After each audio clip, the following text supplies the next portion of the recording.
ಗಲಾತ್ಯದವರೆಗೆ ಬರೆದ ಪತ್ರಿಕೆ ನಾವು ವಿಶೇಷವಾಗಿ ಪೌಲನು ಒಂದು ಸಂಗತಿಯ ಕುರಿತಾಗಿ 5ನೇ ಅಧ್ಯಾಯದಲ್ಲಿ ಬರಿತಾ ಇದ್ದಾನೆ. ಆತ್ಮನ ಫಲದ ಕುರಿತಾಗಿ ತಿಳಿಸ್ತಾ ಇದ್ದಾನೆ. ಪ್ರಿಯರೇ, ದೇವರನ್ನು ನಂಬಿದಂಥ ಮಕ್ಕಳಾಗಿರ್ತಕ್ಕಂಥ ನಮ್ಮಲ್ಲಿ ವಿಶೇಷವಾಗಿ ದೇವರನ್ನು ನಂಬುವುದಕ್ಕಿಂತ ಮುಂಚಿತವಾಗಿ ಆತ್ಮವಿಲ್ಲದವರಾಗಿ, ಪರಿಶುದ್ಧಾತ್ಮ ಸಂಬಂಧಿಗಳು ಇಲ್ಲದವರಾಗಿರ್ತಕ್ಕಂಥ ನಾವುಗಳು ಯಾವಾಗ ದೇವರನ್ನು ನಂಬುತ್ತೀವೋ, ಯಾವಾಗ ರಕ್ಷಣೆಯನ್ನು ಹೊಂದುತ್ತೀವೋ, ಯಾವಾಗ ದೇವರ ಮಕ್ಕಳಾಗುವುದಕ್ಕಾಗಿ ನಮ್ಮನ್ನು ನಾವು ದೇವರಿಗೆ ಒಪ್ಪಿಸಿಕೊಟ್ಟು ದೀಕ್ಷಾ ಸ್ನಾನ ಮಾಡಿಸಿಕೊಂಡು ಆತನ ಮಕ್ಕಳಾಗಿರುವಾಗ ದೇವರ ಆತ್ಮನು ಬಂದು ಯಾರಲ್ಲಿ ವಾಸ ಮಾಡ್ತಾನ್ರಿ? ನಮ್ಮಲ್ಲಿ ವಾಸ ಮಾಡ್ತಾನೆ. ಎಲ್ಲಿ ವಾಸ ಮಾಡ್ತಾನೆ? ನಮ್ಮೊಳಗಡೆ ವಾಸಿಸುವಂಥ ದೇವರು. ಅದಕ್ಕಾಗಿ ಆತನು ಸ್ವಾಮಿಯವರು ಹೇಳ್ತಾರೆ ಒಂದು ಸಾರಿ, ಏನಂತ ಹೇಳಿದ್ರೆ ಯೋಹಾನ ಬರೆದ ಸುವಾರ್ತೆಯಲ್ಲಿ ಈ ಮಾತಿರುತ್ತೆ, ನಾನು ಹೋದ ತಕ್ಷಣ ನಿಮಗೆ ಒಬ್ಬ ಸಹಾಯಕ ಆತ್ಮವನ್ನು ನಾನು ನಿಮಗೆ ಏನು ಮಾಡ್ತೀನಿ? ಕಳುಹಿಸಿಕೊಡ್ತೀನಿ. ಆ ಸಹಾಯಕ ಆತ್ಮನು ನಿಮ್ಮನ್ನು ಸತ್ಯದ ಕಡೆಗೆ ಏನು ಮಾಡ್ತಾನೆ? ನಡೆಸುವವನಾಗಿ ಇರ್ತಾನೆ ಎಂಬುದಾಗಿ. ಹಲ್ಲೆಲೂಯಾ.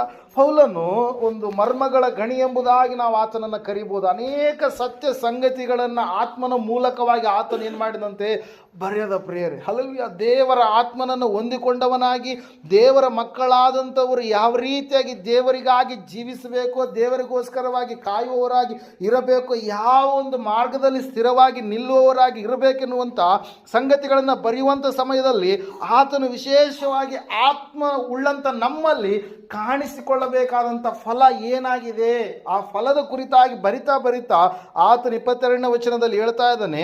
19ನೇ ವಚನದಲ್ಲಿ ಶರೀರ ಭಾವದ ಕುರಿತಾಗಿ, ಶರೀರದಲ್ಲಿ ಕಾಣಿಸಿಕೊಳ್ಳುವಂಥ ಫಲದ ಕುರಿತಾಗಿ ಹೇಳಿದರೆ 22ನೇ ವಚನದಿಂದ 22ನೇ ವಚನದಿಂದ ನಾವು ನೋಡುವಾಗ ಹೇಳ್ತಾ ಇದ್ದಾನೆ ಆತನ ಏನಂತ ಹೇಳಿರಿ? ಆತ್ಮನ ಫಲವೇನೆಂದರೆ ಅಂತೇಳಿ. ಹಲ್ಲೆಲೂಯಾ. ಶರೀರ ಭಾವದ ಕಾರ್ಯಗಳು ಇವೆಲ್ಲವೂ ಲೋಕಸ್ಥರಲ್ಲಿ ಇರಬೇಕಾದಂಥ ಲಕ್ಷಣಗಳ ಕುರಿತಾಗಿ ನಾವು ನೋಡ್ತಾ ಇದ್ದೀವಿ. ಏನಂತೇಳಿ? ಜಾರತ್ವ ಎಂಬುದಾಗಿ, ಬಂಡುತನ ಎಂಬುದಾಗಿ, ನಾಚಿಕೆಗೇಡಿತನ ಎಂಬುದಾಗಿ, ವಿಗ್ರಹಾರಾಧನೆ ಎಂಬುದಾಗಿ, ಮಾಟ, ಹಗೆತನ, ಜಗಳ, ಹೊಟ್ಟೆಕಿಚ್ಚು, ಸಿಟ್ಟು, ಕಕ್ಷಭೇದ, ಭಿನ್ನಮತ, ಮತ್ಸರ, ಕುಡಿಕತನ, ದುಂದತನ, ಇಂಥವುಗಳೆಲ್ಲ ಎಲ್ಲಿ ಕಾಣುತ್ತೀವಿ ನಾವು? ಲೋಕಸ್ಥರಲ್ಲಿ ಕಾಣಸಿಗುವಂಥ ಕಾರ್ಯಗಳು. ಪ್ರೇರಿವು ಎಲ್ಲಿಂದ ಬಂದಿರುವಂಥವುಗಳು?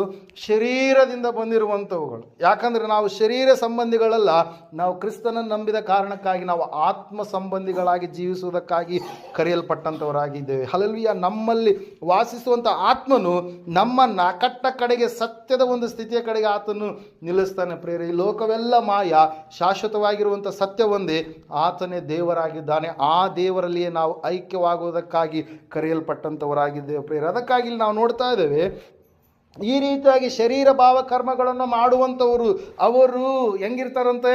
ಅವರಿಗೆ ಹದ್ದು ಇರೋದಿಲ್ಲ, ಎಲ್ಲೇ ಇರೋದಿಲ್ಲ, ಅವರಿಗೆ ಒಡ್ಡು ಎನ್ನುವಂಥದ್ದು ಇರೋದಿಲ್ಲ. ತಮಗೆ ಇಷ್ಟವಂತ